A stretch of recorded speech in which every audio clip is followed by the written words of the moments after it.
신문 브리핑 풀뿌리 언론 K 시작합니다. 먼저 경남 도민을 봅니다. 밥상 위 기후 위기, 겨울 제철, 물메기와 대구 사라져라는 기사입니다.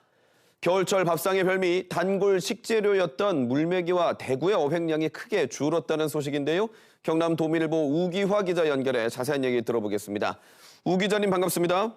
네, 반갑습니다. 네, 매년 겨울이면 흔하게 잡히던 어종이죠. 물메기와 대구. 이제는 쉽게 볼 수 없게 됐다고요? 네, 맞습니다. 최근에 지역 수협을 통해서 물메기와 대구 위판량을 취재했었는데요. 해당 물고기 양이 큰 폭으로 줄어든 것으로 확인됐습니다.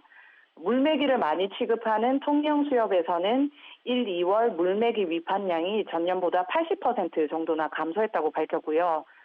통영수협 도천 위판장에서 지난해 1, 2월 두 달간 물메기 10,000마리를 팔았다고 했는데요. 올해 같은 시기에는 1,700마리밖에 팔지 못했다고 합니다. 과거에는 물메기 양이 많아서 말려서 팔기도 했다고 하는데요. 이제는 그렇게 할 만큼 어획량 자체가 많지 않다고 합니다. 그리고 대구를 많이 취급하는 거제 수협도 대구 위판량이 전년의 절반 수준으로 떨어졌다고 밝혔는데요.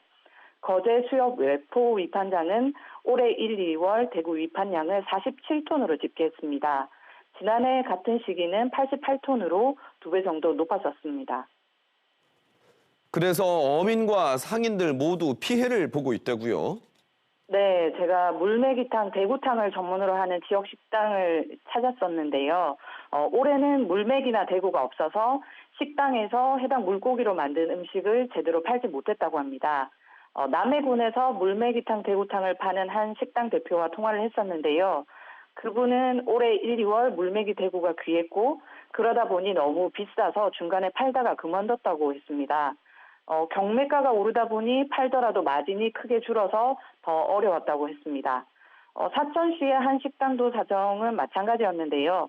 식당 관계자분은 예년의 절반 정도밖에 팔지 못했다고 하소연했습니다. 물메기뿐만 아니라 물가가 올라서 물메기탕 한 그릇 가격도 전년보다 더 올려서 팔았다고 했는데요. 그러다 보니 손님들도 부담스러워해서 겨울철이 다 가기 전에 파는 것을 중단했다고 했습니다. 아마 그래서 올겨울에 이 생대구탕 못 드신 분들도 좀 계실 것 같은데 그러면 흔한 생선이 귀한 생선이 된 원인은 뭔가요? 네, 겨울철 물메기 대구가 이처럼 줄어든 것에 대해서 수산업계 전문가들은 수온 상승을 가장 큰 이유로 꼽고 있습니다. 국립수산과학원 연근해 자원과 쪽에 원인을 여쭤봤었는데요.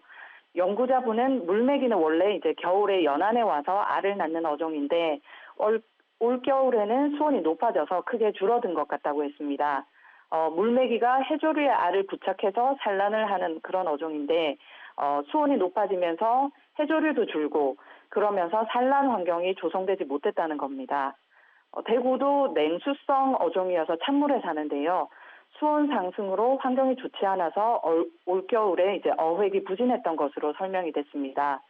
기후 변화로 수온이 오르고 그러면서 우리나라에서 어획되는 어종의 종 조성, 어획량도 이에 따라서 변화하고 있다고 분석하고 있습니다.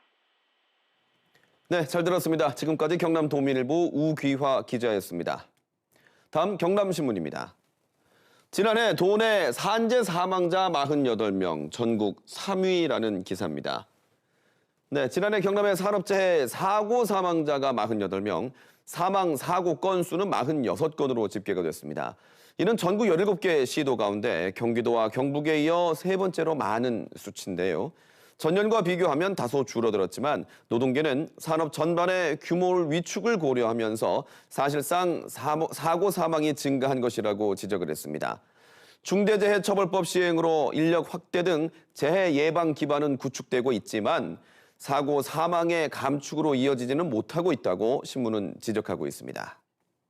이어서 남의 시대입니다. 공춘화 할머니가 미조면에 보낸 편지라는 기사입니다. 보시면 면장님 안녕하십니까? 저는 초전에 사는 78살 되는 공춘화 할머니입니다로 시작이 되고 있습니다. 손편지인데요. 지난 4일 농업인에게 지원하는 보조금인 기본형 공익직불제 신청을 위해서 남해군 미조면의 행정복지센터를 찾아갔는데 복잡한 서류 때문에 힘들어하는 자신을 보고 젊은 직원이 집으로 가는 버스까지 찾아와서 상세히 설명해줬다고 하는 내용이 담겨 있습니다. 덕분에 보조금 신청을 마무리할 수 있었다며 고마움을 전하기 위해서 이렇게 손편지를 썼다고 신문은 미담을 전하고 있습니다. 끝으로 고성신문입니다. 양봉농가 올해도 꿀벌 월동 피해 속출, 이상기후 영향이라는 제목입니다. 최근 몇 년간 꿀벌의 폐사가 지속되면서 양봉농가의 피해가 막심하죠. 올해도 이 월동 피해가 속출하고 있다는 내용입니다.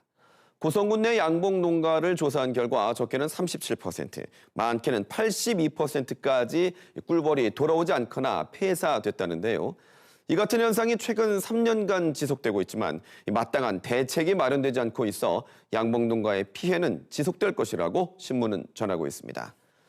지금까지 신문 브리핑 풀뿌리 언론 K였습니다.